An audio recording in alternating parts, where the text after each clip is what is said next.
Childcare fraud in Minnesota. The EPA slashing Biden-era regulations to cut grocery costs. And America's talking. This is the Center Square Daily for Friday, May 22nd, 2026. I'm your host, Johnny Edwards, filling in for Greg Bishop. Well, another week and more fraud in Minnesota. Yesterday, federal prosecutors announced charges against 15 people in connection to Medicaid and childcare fraud. Prosecutors say these schemes soaked taxpayers out of more than $90 million. They say it's the highest loss amount ever in a Minnesota Medicaid case. And it's the largest autism fraud scheme ever charged by the Department of Justice. Check out what allegedly happened here, according to Assistant Attorney General Colin McDonald. He says some of the defendants improperly diagnosed children with autism and government for autism services that were never provided, while providing the parents with kickbacks. One person charged with fraud claimed to perform services on a man who was found dead after having never received the services that the government paid for. Two people are charged with defrauding $22 million from a program meant to help disabled people live in their own homes. One person charged has apparently fled from authorities, according to the FBI. McDonald said this crowd used disabled people like lottery tickets, using government funds to buy luxury cars, jewelry, even real estate. Much of this fraud allegedly started during the COVID pandemic. But hold on, this gets even worse. That Assistant Attorney General said many of the fraud schemes in the state are still active, and he's alleging cooperation with state leaders has, quote, fallen significantly short. McDonald said 15 DOJ attorneys would be deployed throughout the U.S. to pursue fraud charges, specifically in California and Minnesota. Now, my message to the fraudsters is this: eat, drink, and be merry today, because your days of frolicking and freedom are numbered. We are doing everything we can to find you. And when we do, we will prosecute you. And we will claw back every dollar you have stolen from the American people. We will not rest until every fraudster knows that the cost of stealing from the American people is far higher than any scheme is worth. To recap, Medicaid fraud in Minnesota has been a major scandal involving billions in federal and state funds, an estimated $9 billion. Federal prosecutors have described it as industrial-scale fraud. Mehmet Oz, administrator over Medicare and Medicaid, has threatened to withhold hundreds of millions of dollars in matching funds from the state until he sees some proof of stronger controls. On what's at stake, here's Health and Human Services Secretary Robert F. Kennedy Jr. When criminals exploit these programs, taxpayers lose billions, and vulnerable children lose their access to care. Healthcare fraud now costs the United States tens of billions of dollars every year. Some estimates place the broader cost of healthcare fraud and improper payments at $100 billion annually. That fraud drives up healthcare costs for all Americans. It weakens public trust. It drains taxpayer resources and threatens the long-term stability of both Medicaid and Medicare. If we fail to confront the fraud aggressively, these programs will not survive for future generations in the form Americans rely upon them today. You'll remember that Governor Tim Walz ended his campaign for governor amid this scandal.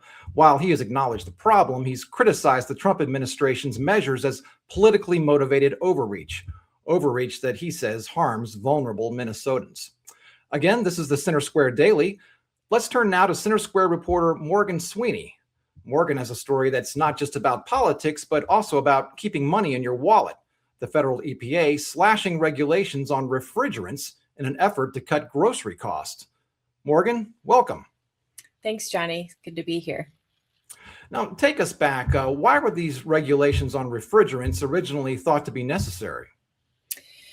Well, so they concern something called hydrofluorocarbons, which is in these refrigerant products and sometimes can leak from air conditioning systems or larger refrigeration systems like you might have at a grocery store. And they are extremely potent greenhouse gases, much more potent than carbon dioxide. And so people who are worried about the environment and climate change are concerned about them, because if they escape into the atmosphere, they can do outsized damage compared to some other substances. Well, I can see why that might be concerning. Now, your story says that these regulations actually can be traced back to Trump's first term, the first Trump administration. So what has changed? Why is the Trump administration in the president's second term now looking to roll back these regulations? Honestly, they didn't really explain that at the event where they made this announcement. Trump just sort of assured everyone listening, he said this would have no impact on the environment whatsoever. He also said that these regulations not only didn't work to achieve the ends that they were created for, but also that they just were more expensive for the industry. But they didn't really comment on the fact that they had originated in 2020. Well, that's interesting what Trump is saying about this. Does everyone agree with that? No, not everyone agrees. So there's many environmental organizations that disagree and say that, the industry was making progress and kind of becoming more aligned with standards that other peer countries have in place for these kinds of things. And that now we're just going backwards and not only endangering the climate, but also that it's not a good move economically either. Well, speaking of economically, let's talk about where the rubber hits the road. So what are the expected benefits to taxpayers of rolling these regulations back? Mm-hmm. So EPA Administrator Lee Zeldin said that this change is going to save American families more than $2.4 billion.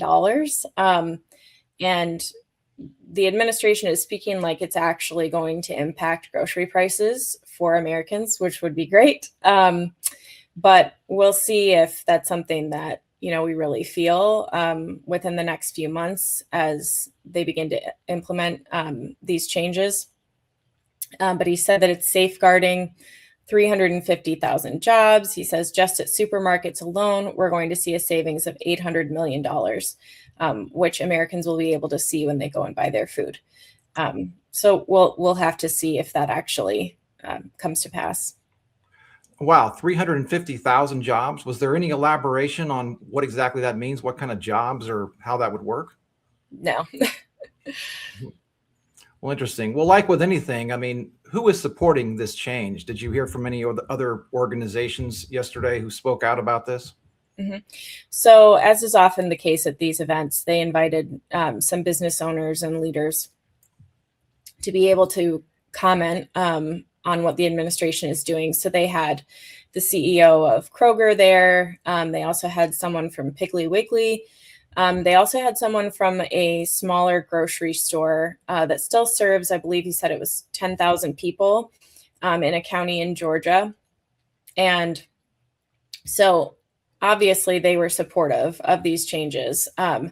It does seem like, though, that these regulations in the first place, as many often do, impacted smaller businesses more than they impact these major chains who have the ability to absorb, massive costs that might come because of trying to comply with regulations. But like the store owner in Georgia was saying, this was very difficult for him to respond to. And he said that if there wasn't a rollback, it would likely cost him his business, and it would create actually a food desert in that area, because I think his grocery store is like the only one in that county. Wow. Do you recall where in Georgia that was? I actually don't remember the name of the county. No.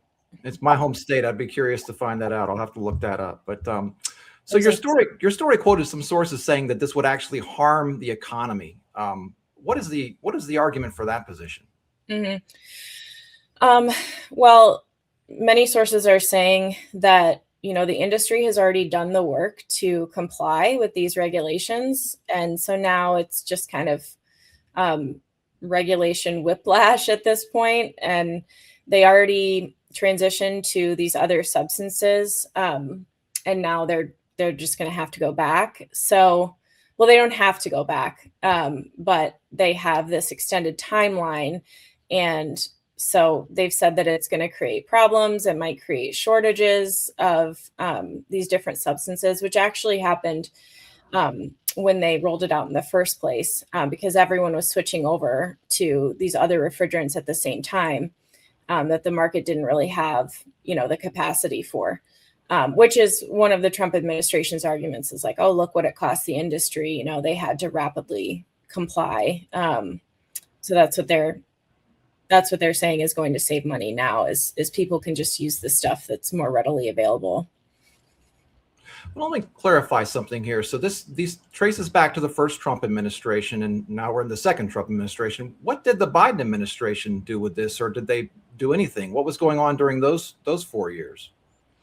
Yeah, so the original law that was passed is called the American Innovation and Manufacturing Act of 2020, and it was passed as part of a much larger omnibus spending bill, but it was under the Trump administration, and that bill passed with broad bipartisan support. So, I mean, from an outsider's perspective, it looks like the Biden administration was simply taking the steps to implement that very law, which said that the EPA needed to reduce the production and consumption of hydrofluorocarbons by 85% by 2036. And so these regulations, seemingly were just an attempt at doing that. I see. Well, that is some excellent work and fascinating topic, and one that affects every one of us personally. So great work. Well, Morgan Sweeney, we appreciate you taking the time to speak with us today. You can follow her stories and other Washington reporting by the Center Square at thecentersquare.com. Now let's go to America's Talking with headlines from across the country. If you want to read more about any of these stories, all articles are linked below in the description. Starting off with Illinois, where there's gun control in the news. Before the end of the month, the state legislature could be approving a ban on the sale and manufacture of handguns that some lawmakers say are easily convertible. That's convertible from semi-automatic to fully auto. The bill wouldn't ban the possession of such handguns, but would prohibit them from being sold, transferred, or manufactured. They're easily convertible because of a cheap device called a switch. Switches are already illegal. Moving on, Texas. We all remember the tragedy of Camp Mystic, the all-girls camp where 25 campers died in a flood last summer. The Texas Board of Nursing has suspended the nursing license of Mary Liz Eastland, a co-owner of the camp listed as its supervising nurse and chief health officer. The board cited 6 charges, one of them that she abandoned the campers and staff when the flooding started, evacuating herself and her children without helping or directing other campers and staff. She's also accused of failing to develop emergency plans and emergency training, even though she should have been aware of previous flood events. In Pennsylvania, in an in-depth story, the Center Square reports that data center developers are increasingly targeting agricultural land for new projects, with residents mounting opposition. It seems Governor Josh Shapiro's administration has been pursuing 2 priorities that can be hard to balance: attracting data center investment while preserving the state's farmland. During the governor's budget address earlier this year, he announced a policy framework setting strict standards for large-scale projects like data centers. Last up, Wisconsin. An attorney with the Wisconsin Institute for Law and Liberty says the state is desperately trying to hide its voter rolls. The Trump administration sued to get that list, but a federal judge dismissed the lawsuit. Dan Lennington of the Law and Liberty Group points out that the Wisconsin Elections Commission received about $77 million over the last 2 decades from federal taxpayers to maintain computer systems. He says the feds just want to inspect what they're paying for. He's accusing Governor Tony Evers and the Elections Commission of keeping secret whether any illegal immigrants or felons are on those voting rolls. Now, the Trump administration already has a copy of Wisconsin's public voter roll, but it says it wants more details like names, birthdays, addresses, last 4 digits of social security numbers, driver's license numbers. They want to cross-check that with other databases. That is your quick clips from across the country here with the Center Square Daily. I'm Johnny Edwards. Join us again on Tuesday for more stories impacting you, the taxpayer, from around the nation. Thanks for joining us and have an excellent weekend.